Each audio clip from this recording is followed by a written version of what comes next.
განსაკუთრებულად მნიშვნელოვანი არის ლაბორატორიული ქსელის გაძლიერება იმისთვის, რომ მივიღოთ უფრო მაღალხარისხიანი აგროსასურსათო პროდუქცია, გაძლიერება ლაბორატორიების არამხოლოდ ინფრასტრუქტურის, აგრეთვე ცოდნის მიმართულებით, ტექნოლოგიების მიმართულებით, ამ მიმართულებით ბუდმივად მიმდინარეობს განახლება, შესაბამისად დღევანდელ დღესაც ზუსტად განახლებული ერთ-ერთი მიმართულების ლაბორატორიაში ვიპოვებით, რაც კიდევ ერთხელ ხაზს უსვამს თუ რამდენად მნიშვნელოვანი არის და რამდენად პრიორიტეტული არის ჩვენი ქვეყნისთვის ლაბორატორიული ქსელის გაძლიერება, რადგან თავისთავად ცხადია ეს ხელს შეუწყობს კიდევ უფრო მეტად სოფლის მეურნეობის გაძლიერებას, კიდევ უფრო მეტად ჯანსაღი გარემოს შექმნას. ამ სივრცეში განთავსდა პოლიმერების კვლევის ტესტირების ლაბორატორია, რის ფარგლებში და ჩვენ ვაკეთებთ სხვადასხვა ცელოფნის პარკების ბიოდეგრადირების ხარისხის შესწავლას.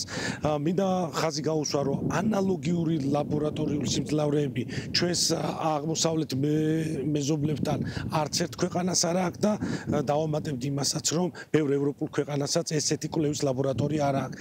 ფაქტურად პირველი ვართ ჩვენს რეგიონში, ვინც ეს კვლევები დანერგა და დღეს შესაძლებლობა არსებობს იმისა, რომ შევამოწმოთ ის პარკები, რომელსაც ყოველდღიურად ხმარობთ ჩვენ, არის თუ არა ბიოდეგრადირებადი. უნდა აღნიშნოს, რომ ჩვენი ლაბორატორია აღჭურვილია უახლესი ხელსაწყოებით, რაც საშუალებას გვაძლევს განვახორციელოთ ეს კვლევები საერთაშორისო აღიარებული მეთოდების შესაბამისად. ასევე აღსანიშნავია ჩვენ ლაბორატორიას აკრედიტირებული აქვს ეს კვლევის მეთოდები ეროვნული აკრედიტაციის ორგანოს მიერ, რაც ზრდის ამ კვლევის პარამეტრების სანდოობას და ვალიდურებას.